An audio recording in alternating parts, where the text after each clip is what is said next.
agradeço a todos a hospedagem, me sinto em casa no seminário aqui, e é uma pátria natal porque não são meus avós, mas 2 tios e 2 tias, e meu pai e minha mãe eram missionários aqui, foram missionários e de uma maneira especial que volto cada vez. Os irmãos já sabem que tem que ter paciência, porque eu invento 4 ou 5 palavras no português cada vez que falo. É porque estamos nos Estados Unidos já há 45 anos. Cada vez que aparece um brasileiro, ele ou ela não quer falar português, quer falar inglês, né? Mas eu faço o melhor que der. Já assim, com a graça de Deus e misericórdia, vamos falar sobre o assunto de alta e baixa estima hoje à noite. O que eu quero fazer é dar tempo para que possamos ter um diálogo, já que então eu espero acabar lá pelas 11h30,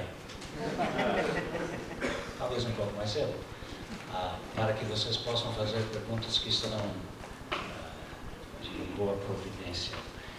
Quero, porém, identificar 7 ou 8 assuntos que são, eu acho, de importância em relação, especialmente à pessoa, ao servo de Deus, à serva de Deus, e alto e baixa estima. Como os irmãos e as irmãs sabem, alto e baixa estima, a estima própria começa na família de origem. Já sabemos isso. Somos agora adultos, portanto a conversa vai começar já nesta fase e nesta idade. Mas sabemos que a primeira bênção que é proferida é na casa familiar. Temos um filho de idade de 31 anos, que já foi missionário por 2 anos no Chile. Temos uma filha da idade de 24 que está no seminário onde eu ensino. Vai fazer o 2º ano, vai começar o 2º ano agora. Sabem que lá é verão, o nosso ano começa em setembro. Eu vou voltar para começar na última semana de agosto. Quando a nossa filha tinha uns 6 anos, alguém lhe perguntou: o que queres ser quando cresceres? É uma pergunta que muita gente faz para a criança, a pobre criança, nem adulto não sabe, né? Mas nós nos animamos muito quando ela disse, nos orgulhamos até, olhando para o seu irmão mais velho: eu quero ser que nem meu irmão. E ela ouvia muita palavra lá em casa, né? E depois, quando estávamos ainda orgulhados, ela adicionou: medíocre. Não sabemos de onde veio a palavra, mas então explicamos o que medíocre queria ser. A realidade é essa. Há muita gente que cresce e se acha na situação que chamam medíocre. Porque temos baixa estima. Especialmente porque que o servo de Deus, o crente, teria baixa estima. Vou sugerir 2 ou 3 impressões de primeiro, e depois vou dar mais 3 ou 4 para que possamos ter um diálogo. Primeiramente, os irmãos e as irmãs já sabem que a nossa sensação, a nossa percepção própria começa não só na família, mas com os pensamentos que criamos e as emoções que vêm de nossos pensamentos e as atitudes que ali também são ajuntadas. A primeira dificuldade, eu acho, com baixa estima própria não alta, eu interpretaria dessa maneira. Tem que ver com a teologia intenção. Por um lado, nós somos pecadores, e uma pessoa que toma a sério as Escrituras se acha sabendo que é um fracasso. Por outro lado, essa mesma criatura foi criada por Deus, na imagem de Deus. E a dificuldade para muitos cristãos, para muitos crentes, é lidar com essa tensão entre se perceber ser um fracasso e se perceber ser um sucesso. Como é que o crente pode tomar a sério ambas essas conversas? Quando eu falo com pessoas em muitos círculos, me dizem toda hora que estão sempre lidando com o fracasso que se sentem ser, e ao mesmo tempo tentando ser humildes com qualquer sucesso que colhem. É um dos primeiros desafios da vida da pessoa vivendo e morando e lá lutando com baixa estima. Desculpem se eu fico seco aqui, eu vou para água para lá, porque eu tenho gripe e estou com medicamento mental, né? A segunda dificuldade em relação à baixa estima se cria em nossos pensamentos próprios. A nossa autoconversa, como eu diria nos Estados Unidos, quando falo com pastores e quando falo com crentes de toda forma, é para identificar quantas vezes por dia nós estamos falando de uma maneira seleta para com nós próprios, com nós mesmos. E, em geral, quando tomamos conta do que estamos dizendo para nós próprios, quase 80% do que estamos dizendo é negativo. Querem que eu experimente com isso no seminário? Todos parecem que entendem o hebraico, exceto eu. Parece que todos têm melhor prova do que eu. Parece que as outras pessoas gostam dos outros seminaristas e não de mim. Continua assim, mas não começou aqui no seminário, começa há anos atrás. Nunca, quando eu falo com pessoas, eu encontro uma pessoa que passa muito tempo ouvindo a autoconversa, mas é um dos lugares onde a nossa baixa estima começa. Nós falamos, como diz o americano, muito lixo para nós mesmos.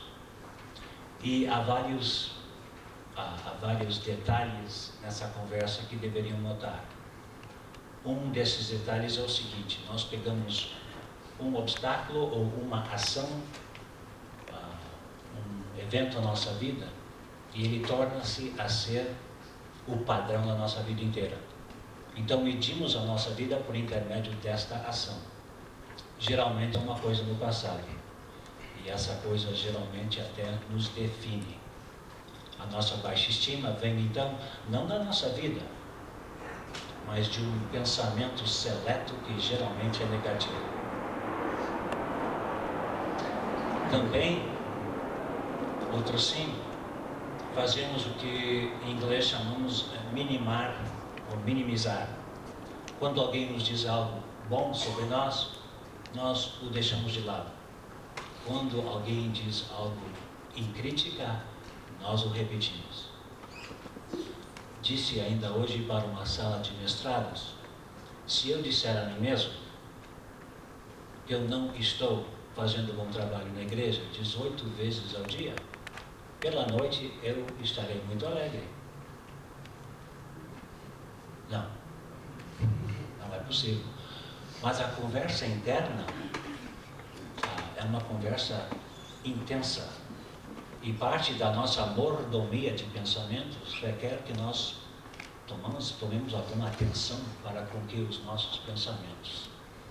O que estamos dizendo um para o outro? Não. O que estamos dizendo para nós mesmos. Terceiro ponto. A maioria do nosso problema em relação à baixa estima também se traça a realidade que geralmente tomamos conta de nós próprios quando estamos exaustos. Quando estamos exaustos fisicamente, emocionalmente ou espiritualmente. É o lugar em nossa vida, na hora do dia, ou na hora da semana, ou na hora do ano, onde temos menos perspectiva. Já assim, estamos colhendo na pior parte de nossa vida a nota diária ou a nota semanal. O fazemos toda hora. É interessante que quando perguntamos para pessoas onde estão refletindo durante o dia em relação a si próprios, não estão geralmente refletindo nas partes melhores do dia, estão refletindo quando estão deveramente cansadas. É este então outro problema em relação à baixa estima. Vou parar, pegar um copo d'água e já volto. Ponto número 4. Nossas expectativas são exageradas e excessivas. É interessante quando eu falo com pessoas no negócio e pergunto a eles com quantas pessoas lidam num dia, e se me dizem 18 pessoas, eu pergunto como é que foram as conversas. Se eles tiveram boas conversas com metade do pessoal, estão felizes. Mas pergunte a algum pastor ou alguma pessoa trabalhando no trabalho de Deus. A nossa expectativa é que todas as nossas conversas e todos os nossos relacionamentos serão eficazes, serão bons.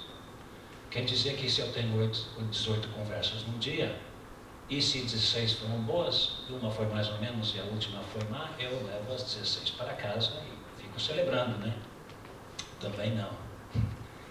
Eu pego a última e fico lá, me comovendo, e rolando, tentando encontrar como poderia eu ter a remediar. Sabe o que estamos fazendo?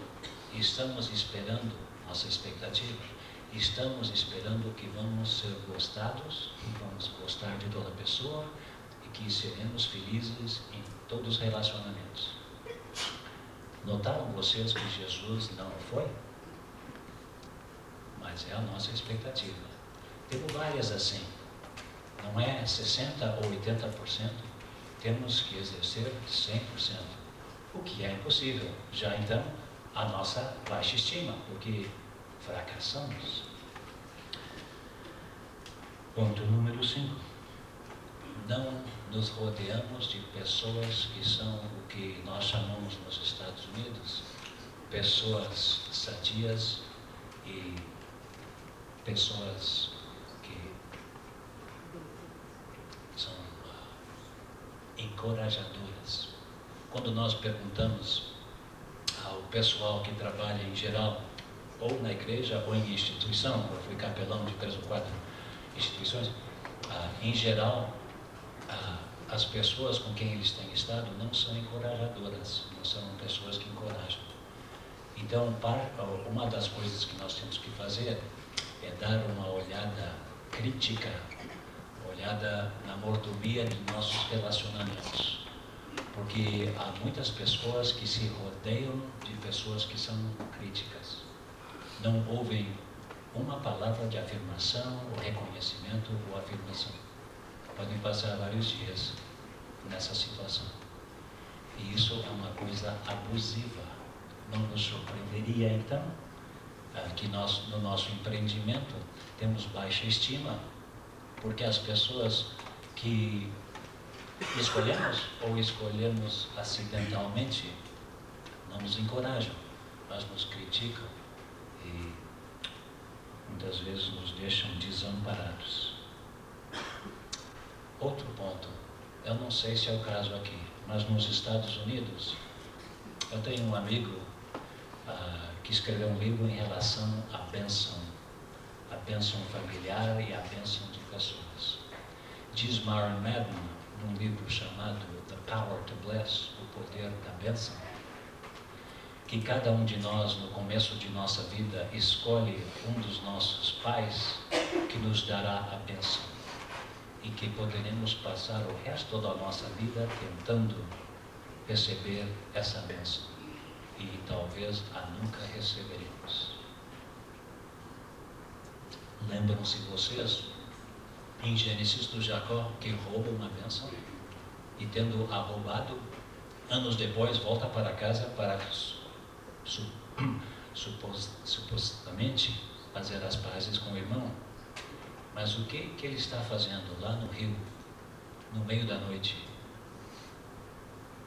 quando na presença de Deus, quando a madrugada chega, já viram, né? A pergunta que ele faz, a exclamação: eu não te deixarei até que tu me abençoares. Sabemos que a maioria de pessoas passam quase toda a vida procurando a bênção de certas pessoas. E há pessoas que exercem controle sobre outras pessoas para não dar bênção. Vocês as conhecem, Deus as distribuiu em todas as igrejas. São pessoas que eu acho que se adoentariam se dessem uma bênção, né? Quer dizer que então estão ficando sadias. Mas o problema é o seguinte: parece que às vezes nós não temos identificado as pessoas de quem queremos uma bênção.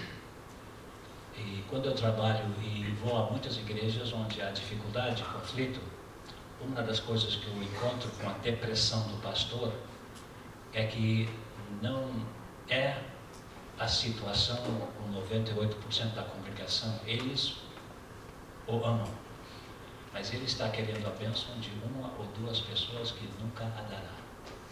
Ele fica o resto da vida tentando receber uma bênção que nunca receberá. As boas novas. Diz Mara Merno, que já sabemos de uma maneira bíblica, foi um capelão no hospital lá em Nova Orleans. Podemos transferir uma bênção que nunca aparecerá para outra pessoa que a nos dará.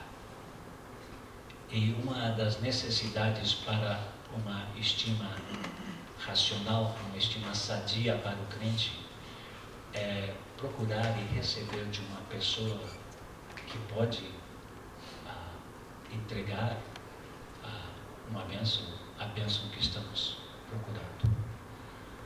Um sujeito que eu conheço lá no Nordeste dos Estados Unidos entrevistou 3.000 adultos, homens adultos.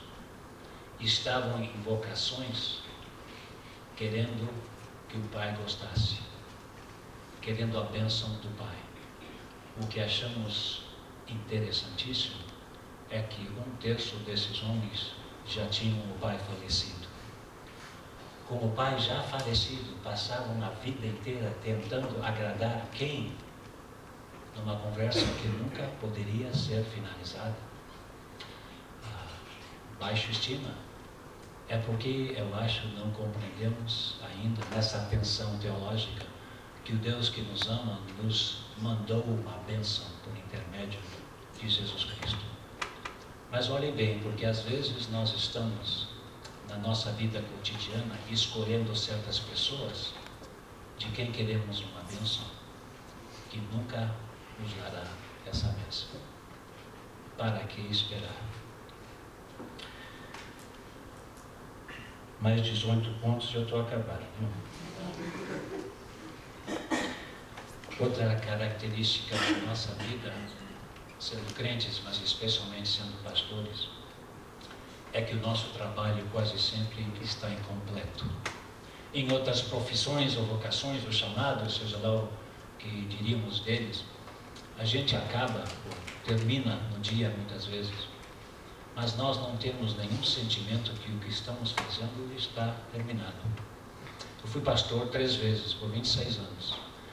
Eu poderia apagar a luz às 5, às 6, às 7, às 8, às 9, às 10, às 11, até a meia-noite, até às 2 da manhã. E nunca eu poderia dizer, olha, eu não tenho mais nada que fazer. Né? É estranho, mas pessoas em muitas profissões, em muitas vocações, recebem uma estima pela satisfação de terem completo alguma coisa. Agora, um dos meus segredos. Eu corto a grama na minha casa 1 vez por semana. É porque há um fim para isso. Em 34 minutos e 27 segundos, eu acabo o trabalho. Me dá uma satisfação que eu acabei alguma coisa nessa semana. Porque nada mais parece que vai acabar, né? O que se faz com esse empreendimento nosso, que é tão vago e interminável? Aonde vamos parar? Então, aonde vamos conquistar ou receber a satisfação que fizemos algo que valeu a pena?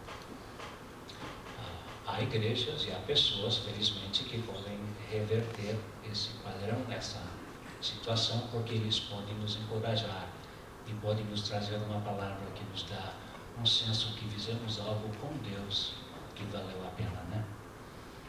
Finalmente, sempre dá um ano quando a pessoa que está falando diz finalmente, né? Mas eu estava brincando, não vou finalizar. Não.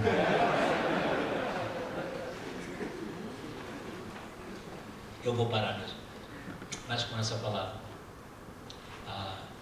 No meu trabalho de pastor, no meu trabalho de professor 2 vezes, no meu trabalho de capelão, hospital mental e prisão, e com 2 centros de aconselhamento pastoral. O que mais tivemos com pastores que ficam deprimidos é que tem na sua vida algo que lhes envergonha, ou é um caso de culpa, e não sabem como se dispor dela. Ficam então dando misericórdia e graça para todas as outras pessoas, mas nunca a recebendo si mesmos. Fizemos então um estudo por 17 anos com denominações evangélicas nos Estados Unidos. Os luteranos a fizeram, e luteranos não mentem. Então, sabe o que eles disseram? A principal motivação para o pastorado, especialmente, é que queremos ser amados. De 78% a 72% das pessoas entrevistadas por 17 anos, em seguida, disseram que a motivação maior para o que estavam fazendo como igrejas é para que fossem amados. O que estamos dizendo com isso? Estamos, de alguma forma ou outra, perseguindo, procurando, tentando achar a bênção, ou misericórdia, ou graça, não sei o que é, mas isso nós sabemos. Há muita gente que tem baixa estima, autoestima, por uma variedade de razões, e trabalha muito e não consegue nunca alcançar um amor próprio.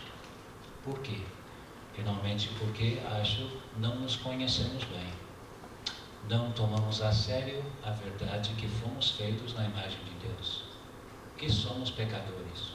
Com Paulo, que somos chefes de pecadores, mas que pela graça de Deus somos pronunciados de uma maneira tão valorosa, porque não só fomos feitos na imagem de Deus, mas a presença de Deus em Jesus Cristo veio para que nós pessoalmente poderíamos ser abraçados, porque somos de valor, porque Deus nos fez, porque Deus nos pode usar, porque Deus nos ama. É impressionante que, se Deus nos ama, a dificuldade que nós temos em aprender que somos amáveis, porque a maioria dos pastores com quem eu trabalho não se acham amáveis. Vim de avião aqui a semana passada, na semana retrasada, estava com um retiro de 94 pastores. E o trabalho que estávamos fazendo era tentando curar algumas das mágoas e das dores de pessoas que trabalham dia e noite em serviço de Deus, que amam outras pessoas, mas que não se amam. É um mistério, não é? Um mistério que só pode ser reversado pela graça de Deus, que é a verdade de Deus. É por isso que estamos aqui. Bom, eu prometi que ia parar, então eu paro e vocês começam. Talvez eu tenha dito algo que não estivesse claro, talvez alguma pergunta, ou talvez só um comentário que querem fazer em relação ao que disse. Mas estamos num diálogo sagrado e tenho prazer porque vocês sabem falar português. Não sei. O que querem dizer? O que querem perguntar? Temos a faculdade toda aí para isso, né? Eles dão as respostas.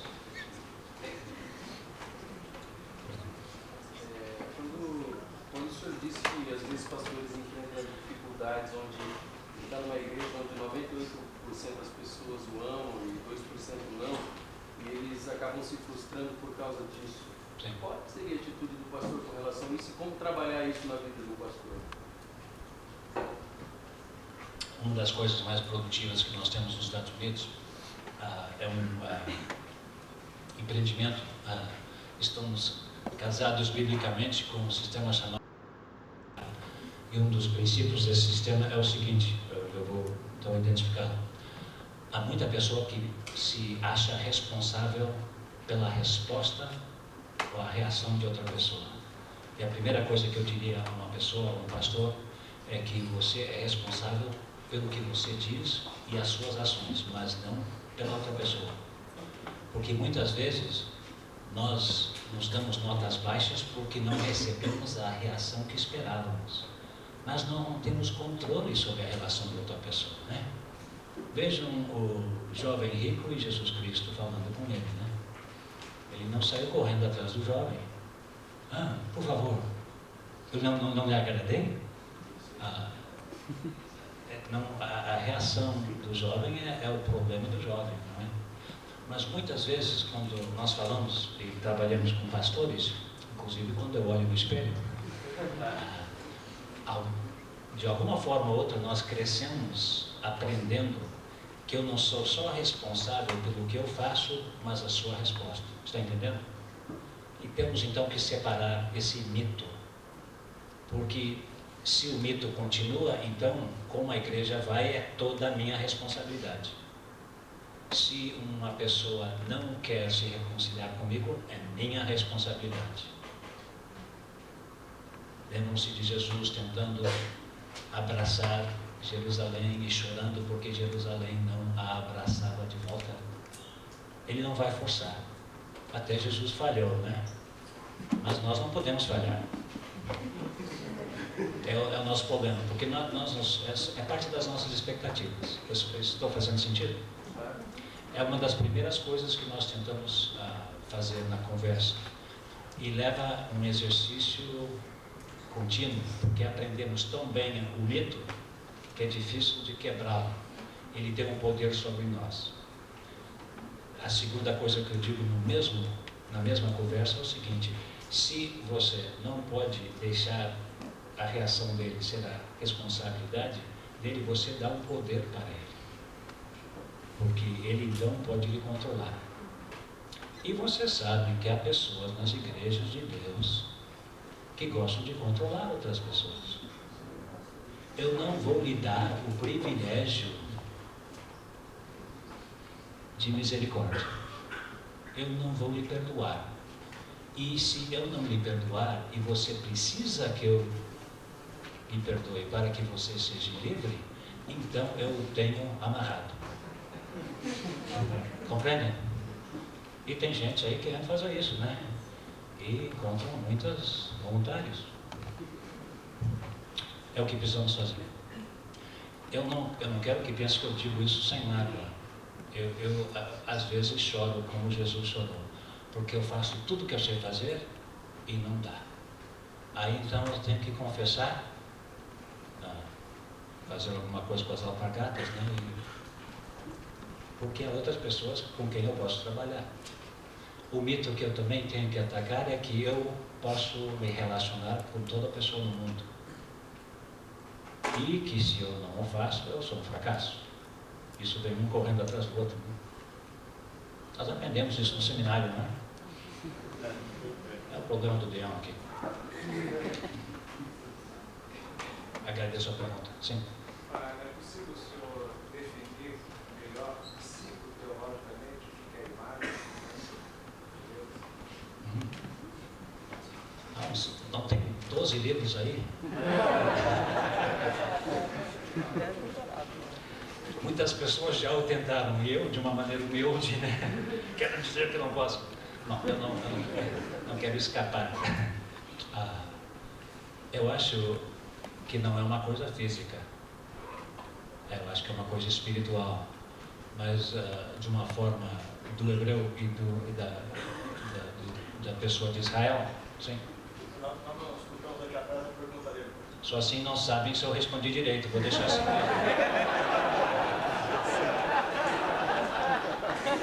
Por favor, faça assim. Ele perguntou, é possível definir ou identificar de uma maneira psicobíblica, a palavra é psicoteológica, a palavra dele, a definição de feitos na imagem de Deus, está certo? Imagem e semelhança. Imagem e semelhança. Então eu estava tentando responder que não era físico, mas era espiritual, é também emocional. Criado na imagem de Deus, eu sou uma pessoa que quer reproduzir o amor de Deus como Deus reproduziu o seu amor, me fazendo e fazendo a todos nós. Eu disse outro dia aos mestrados que a maioria de nós, infelizmente, começamos as nossas teologias no 3º capítulo de Gênesis, ao invés de começá-lo no 1º. Deus não nos criou por brincadeira, para que ficássemos pecadores, para que Ele tivesse que nos salvar. Deus nos criou porque queria criar da abundância do seu amor. Então eu estou definindo a imagem de Deus, porque nesse intercâmbio resolveu criar por causa da abundância do seu ser. Queria criaturas que refletissem quem Deus é.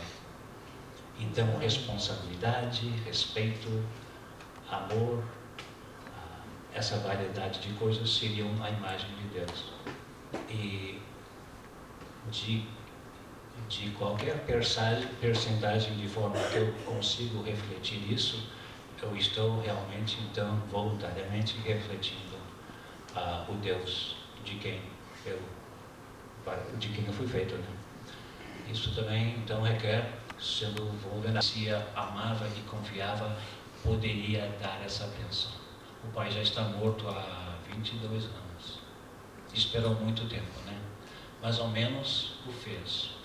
Digo por isso, espero que vocês já fizeram outra conexão, é por isso que nós somos pastores.